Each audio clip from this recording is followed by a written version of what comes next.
Pertanyaan saya yang pertama, bagaimana kalau Ahok ditunjuk oleh Presiden menjadi Kepala Badan Otorita Ibu Kota Negara Nusantara?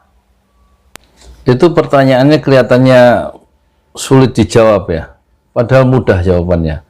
Ahok pasti jadi Kepala Badan Otorita IKN Nusantara. Karena apa? Karena pemerintah perlu orang seperti Ahok yang kontroversial di kalangan umat Islam pada umumnya, yang dulu pernah melahirkan gelombang 7 juta dalam gerakan dakwah 212. Jadi perlu marketer ya, seorang marketer seperti Ahok, supaya betul-betul pemerintah bisa mengkondisikan rakyat untuk selalu melihat Ahok setiap hari. Karena Ahok kalau dia jadi kepala badan otorita itu, dia akan selalu dikomentari secara negatif dan secara positif, dan itu berarti pemerintah mengambil keuntungan di situ. Keuntungan pertama, isu mega proyek ibu kota baru, ibu kota negara ini selalu menjadi hangat dan selalu menjadi perhatian publik, karena Ahok yang akan selalu nanti bikin isu-isu baru atau bikin pernyataan-pernyataan yang mungkin kontroversial. Yang kedua, secara tidak langsung, karena selalu masuk media, maka bisa dijual kepada investor luar negeri untuk mencari dana pembangunan siapa? Pembangunan ibu kota baru itu.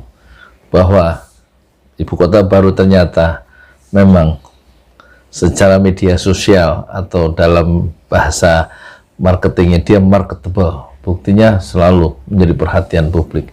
Dan yang ketiga, tentu keuntungan-keuntungan ekonomi itu bisa diratakan, diberikan jalan atau karpet merah oleh Ahok, yang ada ikatan-ikatan primordial dengan beberapa pengusaha yang memang satu ya sudah punya hubungan-hubungan primordial dengan dia sejak lama. Maksudnya pengusaha-pengusaha yang berkeluarga negaraan Tiongkok itu.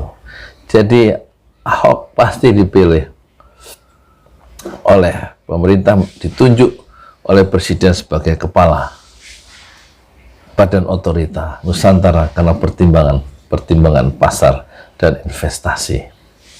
Itu jawaban saya. Terus pertanyaan kedua, sebenarnya Ahok itu apa kelebihannya dibanding pejabat lain? Paling enggak menurut track recordnya, menurut Anda apa? Dibanding pejabat lain, kelebihan Ahok itu dia berani berbuat apa saja, yang penting kontroversial. Bentak-bentak orang pun berani dia, menghina orang pun berani. Dulu begitu track record dia sebagai gubernur kan, pokoknya dia memuntahkan segala isi hatinya meskipun menyakiti orang. Itu kelebihannya, meskipun kelebihan itu dalam perspektif Islam tentu negatif ya, tapi kan dia bukan non muslim, bukan Islam maksudnya, bukan non muslim, jadi dia nggak mempertimbangkan nilai-nilai keislaman meskipun yang diajak bicara atau dia bicara dalam konteks komunitas Islam yang menjadi mayoritas di negeri ini. Nah, itu kelebihan dia. Dia bisa menabrak ya pagar-pagar norma-norma yang umum meskipun dia berdalih ingin menegakkan hukum ya. Tetapi gaya dia secara personal yang meledak-ledak, yang gampang emosional seperti Risma Menteri Sosial yang sebelumnya Wali Kota Surabaya, itu memang diperlukan untuk memecah kebuntuan ya, dan juga sekaligus untuk meratakan jalan bagi jalan buntu pemerintah yang selalu dikepung ya, selalu dikritik oleh civil society, dan Ahok bisa dipasang untuk menghadapi mereka meskipun akhirnya Ahok itu bisa jadi tumbal karena perkataan-perkataannya sendiri sebagaimana dulu kasus surat Al-Maidah 51, dia berani menghina atau menafsirkan surat Al-Maidah itu, dan orang kelompoknya senang, orang-orang tertentu senang, tetapi dia akhirnya mendapatkan pukulan balik dari 212 dan dia masuk penjara. Itulah kelebihan Ahok, berani masuk penjara.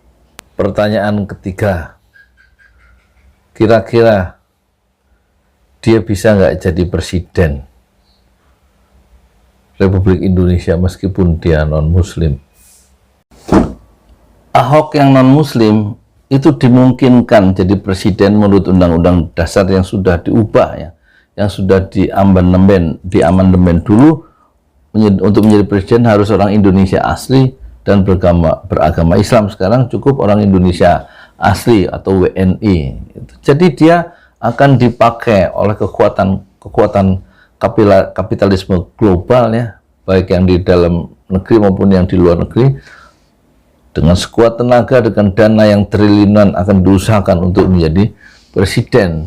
Persoalannya kalau umat Islam diam saja atau tidak melakukan satu challenge, tidak melakukan semacam side argument atau perlawanan secara terus-menerus, tentu Ahok bisa jadi presiden, kecuali kalau bisa dibuktikan sebagaimana Yusril pernah berkata bahwa Ahok itu sebenarnya bukan WNI misalnya, karena dia lahir di mana, atau ada hukum lain yang mengatakan dia sebenarnya bukan warga negara Indonesia.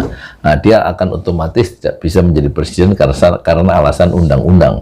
Tapi kalau selama dia itu memang terbukti WNI, dia pasti bisa jadi presiden, tergantung umat Islam berdiam diri atau tidak. Karena satu-satunya, menurut Muhammad Nasir, satu-satunya kemungkaran itu bisa menang kalau kita berdiam diri saja. Satu-satunya cara supaya kebatilan bisa menang jika umat Islam berpangku tangan berdiam diri saja.